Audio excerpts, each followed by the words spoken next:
Nashukuru sana Mheshimiwa Madiwani. Mheshimiwa Mwenyekiti,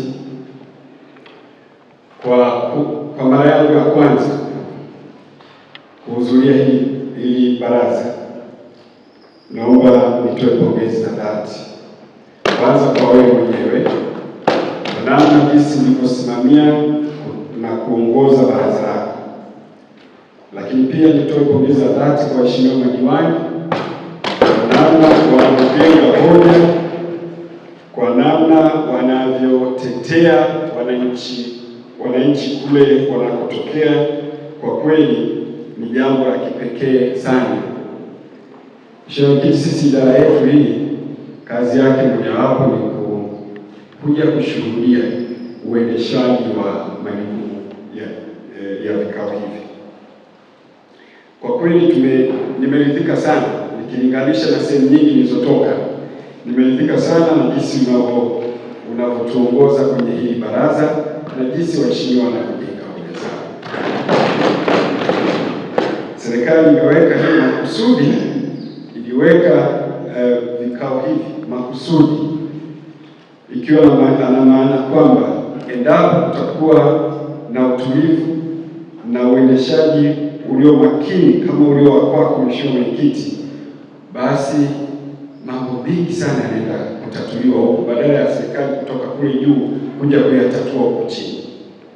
Nipongeze sana katika hilo. Lakini Mheshimiwa Mwenyekiti, nimeona mambo machache kwenye mjadala ilipokuwa ikiendeshwa hapa.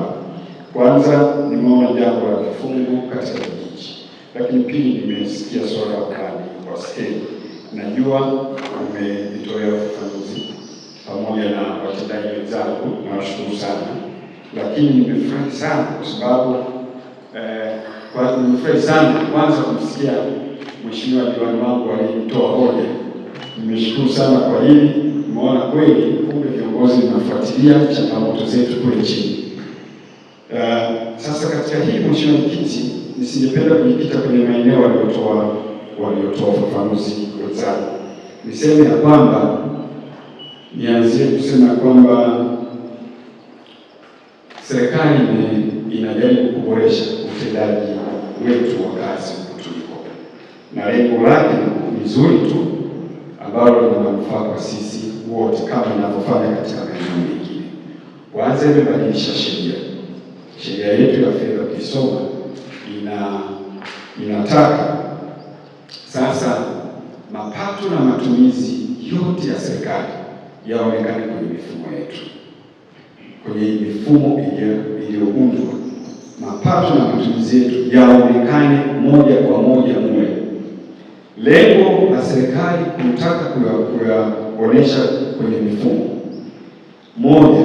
Kwanza, serikali yenyewe inapata tabu inapofika, kwa mfano inataka kufanya ukokotoaji wa pato la wilaya moja moja. Tunaposema pato la mchango wa pato la wilaya ya Longido kwenye pato la taifa ni kiasi gani?